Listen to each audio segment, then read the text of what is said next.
Khan, Jack London. These were guys that were hacking their way through jungles, so to speak. These were guys that were, you know, getting on freighters and going across and finding themselves in the South Pacific. And these were men that were in brothels. These were men that were in fist fights. These were men that watched hand-to-hand combat that ended very, very bloody. So those kind of guys, I could feel it in their story writing. I could feel it in Mark Twain's stories. I mean, Mark Twain, he wasn't a killer, but he saw violence. He participated in the Civil War. He was in the gold rush. He was going down, you know, the Mississippi River. So those stories always had so much more relevance because they always felt so real to me. Maybe people that, you know, write adventure films today play video games and they go, ooh, it's so dangerous. I could just crash through that window. Well, try getting thrown through a window one time and you'll probably describe that scene a lot differently. It's not so romantic, it's pretty vulgar. There's no ballet to it. It's just what it is. But, you know, some of those books you're talking about, Robert Louis Stevenson, the pirates that duel on the beach, it made me wonder about men that were dressed so exotically, you know, and that's part of the appeal of this book, is we wanted to duplicate that with the pictures. And it seemed like, I remember when I would read those books, sometimes I would see, you could see by looking at the book that there was pictures in the middle. And it always bugged me that there weren't pictures all the way through, because you had to work so hard to get to the pictures. And I kind of knew that you weren't supposed to cheat, that you were supposed to read, that the picture would be a little bit of dessert. But these guys took that format to another level. When you see the art in this book, you'll realize that the story doesn't stop. That yes, you could stop and appreciate the art, but the story, the prose, runs right through the art of Rick, and it's a really amazing feat. And if you're drawn to exotically dressed men, I mean, just another reason for being so into Rick.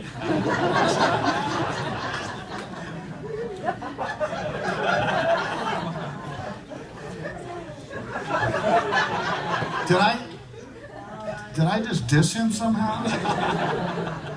If you like that, I hope you'll love Explorerfield.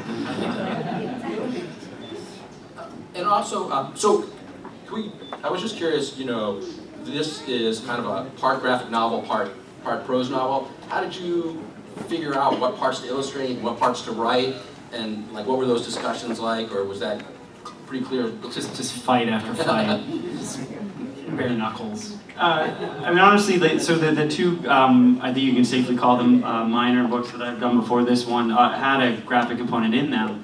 And each time it was sort of, there's the text and then there's kind of marginalia, or you could kind of skip the graphics if you wanted. I think Kevin alluded to it earlier. In this one, I thought it was really important that you couldn't skip over any of the graphic. I have to go, you know, where that archway is. And I knew when I had an artist of Rick's caliber, I was not going to be shy about deploying him, and he got plenty of work out of this, I suppose.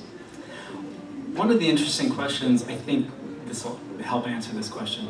Well, I gave it a shot.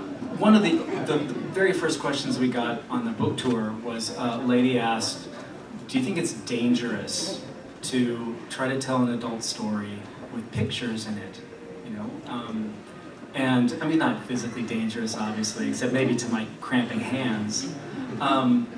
It was, you know, the idea being that now a lot of people consider doing, you know, graphic novels and comics as a juvenile medium, but we didn't look at it that way. You know, we went back and thought about, well, comics started in the early 20th century, and everybody read the comics. You know, it was for adults, it was for kids, and nobody was ashamed about that.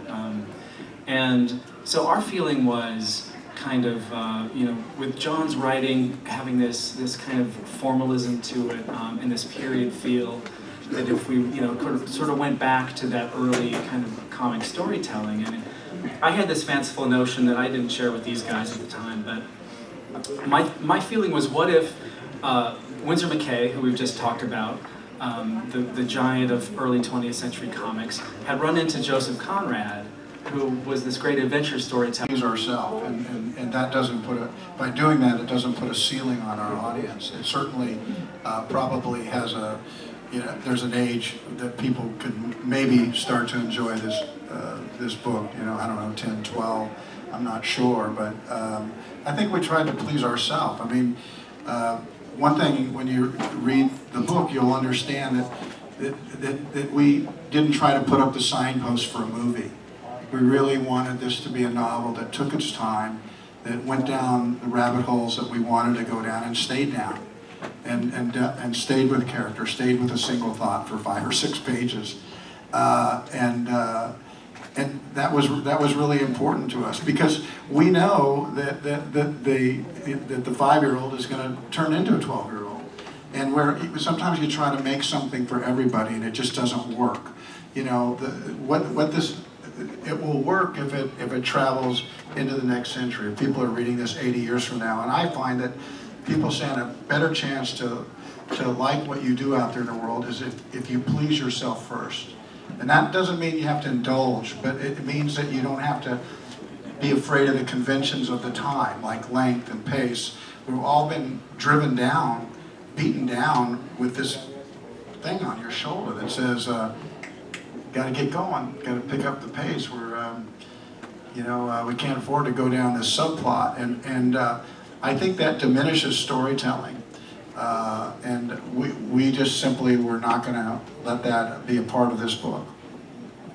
I think one of the great things that Kevin brought too, along with just adding that our publisher was like said something about I'm not going to do an Australian accent. It's really funny when you finish one of your comments and you don't seem to like it and you pull a face. And, I've been pretty good about avoiding that, but I think that was her way of saying, hey, maybe don't do that. No, I think that one of the things I couldn't believe was how John was able to just go down these roads, whatever one we put in front of him. It just a really. But to basically take that thing off his shoulder, sometimes people say this is how big a yard you can play in. Movies aren't all 2 hours. Sometimes they're 3. Sometimes maybe they shouldn't even been made. They're short. And books, certainly, we were not going to let the idea of some commercial outlet to us maybe later drive what this could be about, because this was ours, and we didn't have anybody to tell us what to do. I don't know if that's good, I don't know if that's bad, but you'll know that it's ours. That's what it was. So there's he's talking about these voices you have in your shoulder, these sort of self-limiting, self-doubting voices. The conventions of wisdom, the conventional wisdom, the idea, I heard somebody once say, well, what if everybody's wrong?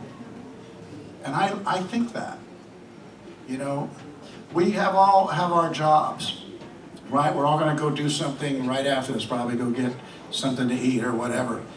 But we have these jobs that we're going to go to tomorrow. But sometimes we have these books that you can just open the pages and they can just take you to the other side of the world. And you can be the hero in this story. And if you do the story just right, if you create the architecture of dilemma, where you don't know what you do, you get, at least as a boy, and I can only speak as a man, you get to wonder in your room at night, if you were as tough as this guy, if you were as smart as him, could you have worked yourself out of that particular problem? And you're thrilled with it, and you kind of know that you're not. But you have your book, and you have your book that one day you share with somebody else. So, I've had a life of telling stories. What I've learned, I don't know, but I do know that at the end of the day, if you can't say it's yours, that you let somebody get in the way of it, you'll always be unhappy.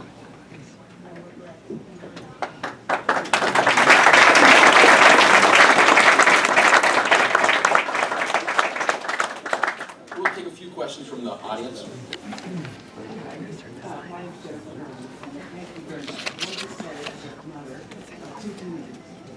In today's world, there really isn't another classic hero that's there, that will live on. So I'm really grateful, and I know for sure that too, so I wanted to say that. But of course, as a filmmaker, I mean, you do intend to make a movie out of this, right? First question. One of my directors is in the room, and I think he's nodding. Yeah, we're going to make this into a movie. Yeah, but I'm so content what it is. And I'm really focused on this, and I let go of that the Holy Grail can when I write turn into a movie. That's out there, and I think it can even interrupt authors, and I think a lot of times it does.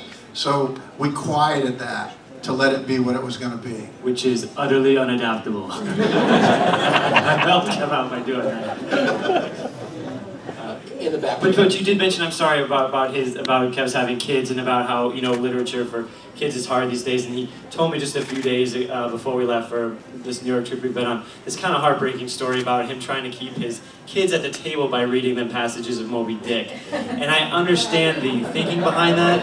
I think he got through about 3. I did. I said, this is cruising for a bruising. It's the height of arrogance. And John goes, you got to act like you have the goods.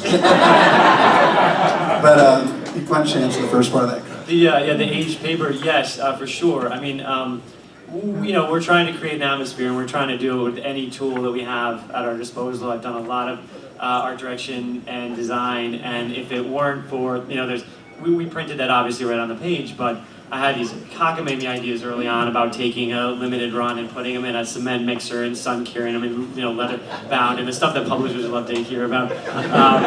This was a slightly more realistic version of it, just to sort of, you know, give it that aging on the edges.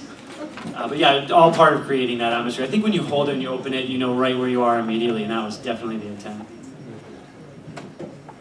Yes, my name is Carol, and I'm looking forward to reading the book and getting to know the two gentlemen. I would like to thank Kevin for bringing so much joy to my life in a world that's really so difficult to live in.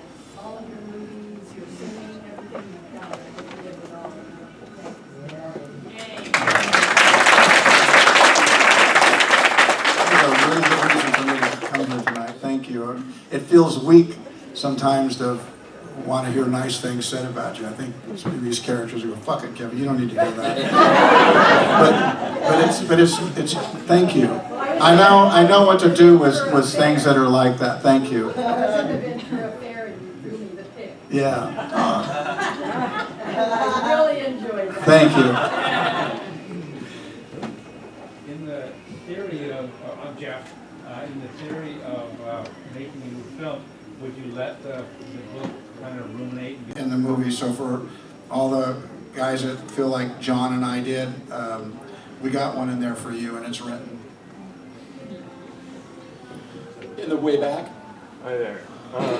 Mr. Costner, first of all I want to say I really relate to what you're saying when you're saying to be fearless when you're writing and not to conform to what the standard type is or what the people are asking for.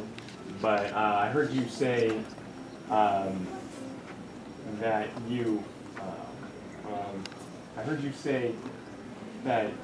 when you experience something, you can really write it better as opposed to a video game guy throwing himself through a window. It's not the same.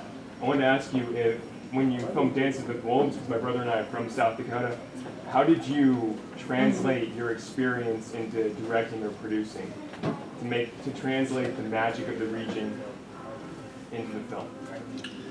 Well, I had a really good script. Again, my career has been totally propped up by great writing. Writing is my wife loves me, my mom thinks I'm charming, but it just can't last for 2 hours in a movie unless you have a great script. You know, we all do pretty good on the couch on you know, Jimmy Kimmel, and we all do pretty good there, but it's like, you need the document.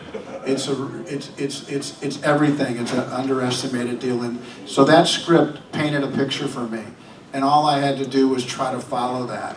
Yeah, my imagination was working, but I didn't need to try to put a pride of authorship there. It was there. It was like, try not to wreck it. Try to embrace it. There in the middle. Good evening, gentlemen. Thank you for doing this. And Mr. Costner, speaking of Dances with Wolves, I want to congratulate you on that film's 25th anniversary on the 20th of Waterworld. And I actually have a question about your movie Robin Hood, Prince of Thieves, and which starred your old friend Sean Connery from The Untouchables. How come he wasn't billed? Because a lot of people recognized him as King Richard at the end of that movie, yet we didn't see his name in the credits. Why is that? I think that was Sean. He just didn't want it. And as you know, that when he just burst on screen, he's one of the greatest stars we've ever had. People ask me who's the best actor you work with. There's so many great ones. I just somehow land on Gene Hackman, right? People say who's the biggest star you ever worked? It's Sean Connery.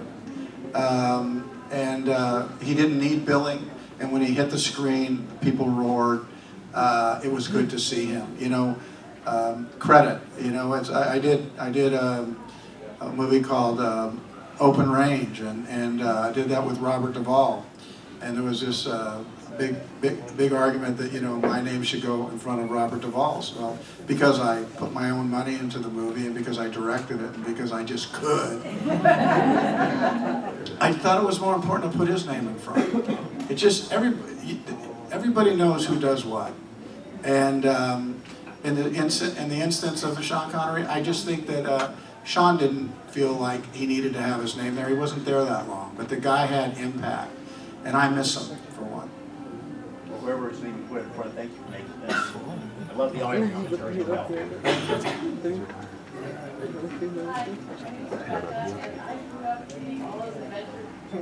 You know, I would get to the bottom of this with all of you, but just thanks for giving us this time anyway.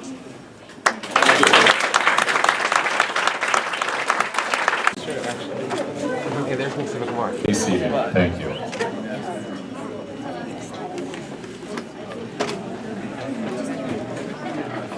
Oh, sure. I have no idea what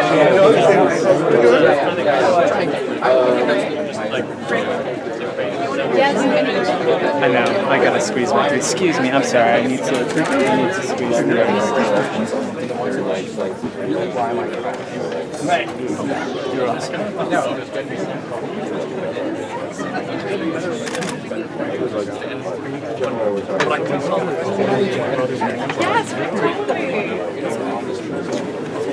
Is that where it's going? We're not going downstairs?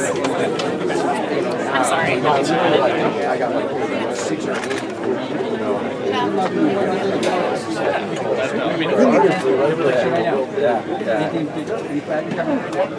So we're off this week, so we don't have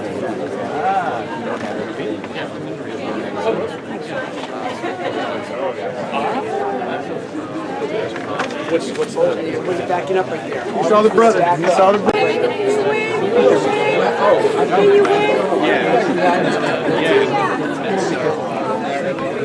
I hear your voices. It sounds so sweet. I get it, Kevin. I get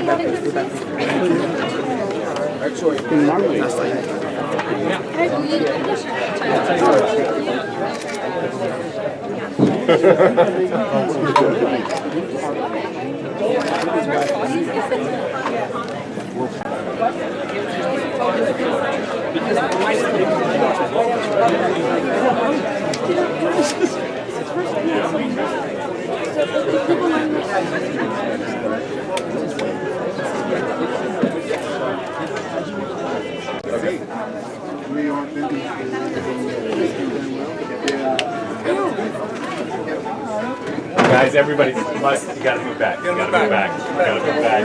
Everybody back. Everybody back inside the aisle. Inside the aisle first, please, folks. Thank you so much. Everyone here, all the way back, guys. Please, all the way back, guys.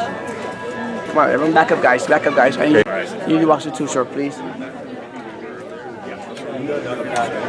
not just mail it.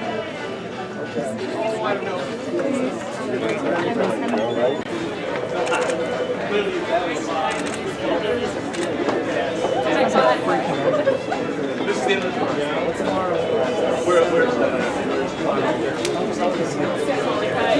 How'd it go? That's good. Everything good? Awesome. What's the... Hi, John. It's the place that has lots of Jamie Lee Curtis. It's the next guy. You know what I mean? Oh, yeah.